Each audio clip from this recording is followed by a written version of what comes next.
We all know the story of Cain and Abel. Well, most of us do anyway. Cain and Abel were brothers, and they were the children of Adam and Eve.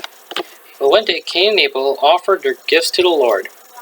Well, God was very pleased with the offering that Abel made, but he wasn't too happy with Cain. Well, that made Cain very upset. Cain was angry and jealous as his brother had God's favor. So one day, when Cain and Abel were out in the fields, Cain killed Abel. And when the Lord asked Cain where his brother was, he said, "What do I look like, my brother's keeper?" The story of Cain and Abel is probably the first and one of the oldest stories ever written about jealousy and envy. Now, we're not having a catechism lesson today, but we're going to talk about jealousy, one of the seven deadly sins. So what does jealousy have to do with weight loss? Well, for one thing, people who are losing weight are sometimes jealous of other people who don't have any weight to lose. Remember our discussion on day 69 about hating thin people? That hate really is jealousy and anger. You're envious that someone else can be skinny and you can't. Being jealous of another person isn't going to make you any thinner. If you see a pretty blonde girl who is in great shape, don't say to yourself, "I hate her. Look at her hair. I bet that's not even her real color. I bet she's had plastic surgery. I bet that's not even her nose." And you start to get a little mean and say really awful things.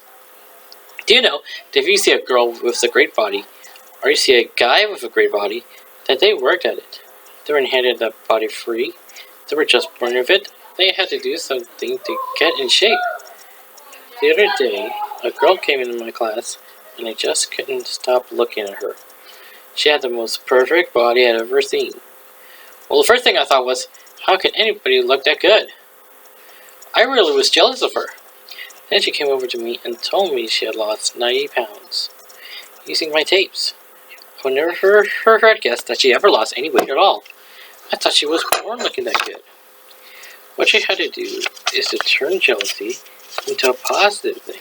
You have to change the meaning of jealousy from hate to motivate. For example, if you see someone who is in great shape, use that as an incentive for you to get in great shape. If you look at people and you always think, "I never really look like that," and then you never will look like that. You say to yourself, "I'll never be successful. I'll never succeed." Should I look at that person who is in great shape and say, "Gee, if I do a few more sit-ups each day, then maybe I can get my stomach like that too." You bring success to yourself. You stop sitting around being jealous all the time. You start getting up and getting those buttons working out. You know, you can't trade your body like you can't trade in a car. You just can't haul yourself into a body shop and say, "Hey man, trade this one for a new model." You can't get the body you want by eating right and exercising. So don't be jealous of somebody else's body. Jealousy will destroy you. It will break down your self-confidence and keep you from your goals. You won't get anywhere by being jealous of people. If you're constantly jealous, you're going to turn into a very nasty person who always says mean things about people. I know that there are times when it's real hard not to be jealous to someone. You see someone who is in perfect shape, you kind of say to yourself, "Gee, how come they got their lucky breaks and I didn't?" Always think that the grass is greener on your side of the fence.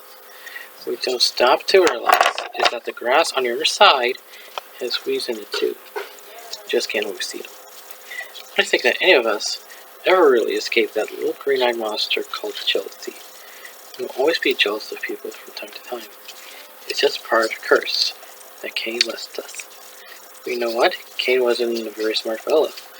If he had really been on top of things, Cain would have found out just what Abel did that was so great, and who would have copied it.